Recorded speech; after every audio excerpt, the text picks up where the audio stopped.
La rivoluzione liberale che Piero Gobetti propugnava costituisce una delle radici della Repubblica, lo scrive Sergio Mattarella nel messaggio per i 120 anni dalla nascita dell'intellettuale. Sentiamo Luciano Gelfi.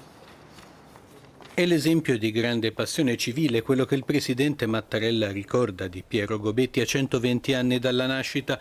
Morì giovanissimo in esilio a Parigi. L'intellettuale piemontese non aveva ancora 25 anni eppure ha lasciato un segno indelebile. Fu democratico intransigente e per questo oppositore tenace del fascismo sin dalle origini. La rivoluzione liberale non fu solo il titolo della rivista che creò, ma un'aspirazione che per Mattarella costituisce una delle radici della lotta di liberazione e quindi della costruzione repubblicana. Forte fu la sua critica alle tendenze oligarchiche delle classi dirigenti che sfociarono nell'autoritarismo del fascismo e di ancor maggiore rilievo lo sforzo di favorire l'incontro fra le idee liberali e la domanda di riscatto che saliva dai ceti più deboli.